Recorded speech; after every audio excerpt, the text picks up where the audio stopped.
क्या आपको पता है कि 1947 में 1 रुपया $1 के बराबर था।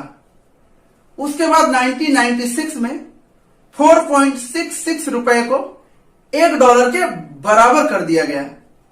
लेकिन आज तो $1 80 रुपए के बराबर हो गया है। इतना बड़ा डाइवर्जन आया कहां से? क्या इसके पीछे अंग्रेजों का हाथ है? ये जानने से पहले एक बात जान लो कि रातों रात इंडिया का 1 रुपया $1 के बराबर हो गया तो इंडिया के सारे गरीब अमीर हो जाएंगे। हाँ, आज 10,000 कमाने वाले की सैलरी रातों रात 8 लाख रुपए हो जाएगी। लाखों कमाने वाले करोड़ों में और करोड़ों कमाने वाले अरबों में खेलेंगे। तो इसका परिणाम कुछ ऐसा होगा कि 110 रुपए की पेट्रोल ₹1.50 में मिलने लगेगी। ट्रांसपोर्ट सस्ता हो जाएगा, विदेश घूमना आसान हो जाएगा, महंगाई कम हो जाएगी। आखिरकार सरकार $1 ₹1 के बराबर क्यों नहीं कर देती? आखिर किसी देश की करेंसी की वैल्यू कैसे डिसाइड होती है? हमारे रुपए की वैल्यू जो 1947 में 1 रुपया $1 के बराबर थी, जो आज $1 80 के पार जा चुका है। आइए देखते हैं।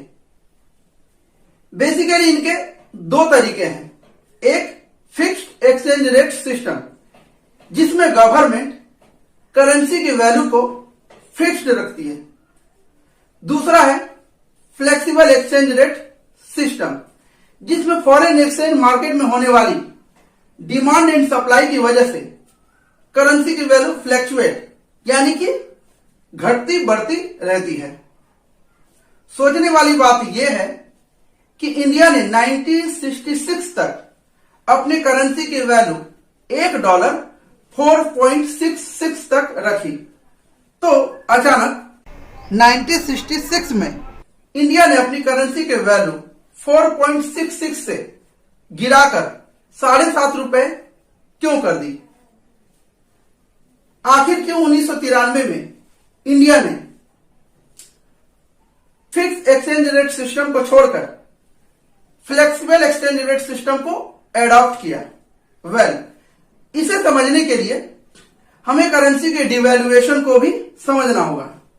तो डिवैल्यूएशन कुछ नहीं, एक मॉनिटरी टूल है जिसे कंट्री की सेंट्रल बैंक यानी कि आरबीआई इस्तेमाल करती है। आजादी के बाद हम लोगों ने अपने देश की डेवलपमेंट के लिए, इंडिया चाइना वॉर के लिए या इंडो पाक वॉर की वजह से हम लोगों ने अपनी इकोनॉमी को बचाने के लिए दूसरे देशों से कर्ज लेना शुरू कर दिया, पर उसे चुकाने के लिए इंडिया के पास पैसे नहीं थे। इसलिए इंडिया के गवर्नमेंट ने डॉलर के मुकाबले इंडिया के रुपए के वैल्यू को कम करके $1 = 7.5 रुपया कर दिया, जिससे देश में फॉरेन इन्वेस्टमेंट बढ़ पाए, टूरिज्म बढ़ पाए, एक्सपोर्ट बढ़ पाए, जिससे इंडिया उस लोन को चुका पाए। इसके बाद 1991 की क्राइसिस की वजह से आज तक इंडिया की करेंसी गिरती ही चली जा रही है। और क्या गारंटी है कि आने वाले 10, 20 या 25 सालों में इंडियन करेंसी की हालत सुधर जाए? क्योंकि 2016 में इंडिया की करेंसी डॉलर के मुकाबले 6,600% डिवैल्यूएट हो चुकी है। इंडिया के 1 रुपया $1 के बराबर होने से और कौन कौन से फायदे होंगे? अगर इसे कंट्री लेवल पर देखें तो इंडिया में आयात सस्ता और आसान हो जाएगा, विदेश घूमना सस्ता हो जाएगा, इंडिया के लोग इंडिया छोड़कर विदेश कमाने नहीं जाएंगे, जिससे इंडिया का ब्रांड इंडिया में ही इस्तेमाल होगा, जिससे देश का विकास होगा। बट जहां करेंसी के वैल्यू बढ़ने से इंपोर्ट सस्ता हो जाएगा, वहीं पर एक्सपोर्ट तबाह और बर्बाद हो जाएगा। अब आप खुद ही सोचें, जब 1 रुपए का माल 80 रुपए में मिलने लगेगा तो तुम्हारा माल लोग क्यों खरीदेंगे? फॉरेन कंट्री हमसे इंपोर्ट इसलिए करता है कि हम उसकी करेंसी के वैल्यू में उसे ज्यादा गुड्स देते हैं, जिससे उसको फायदा होता है। $1 1 रुपया के बराबर होने से इंडिया का माल आयात करना 80 गुना महंगा हो जाएगा।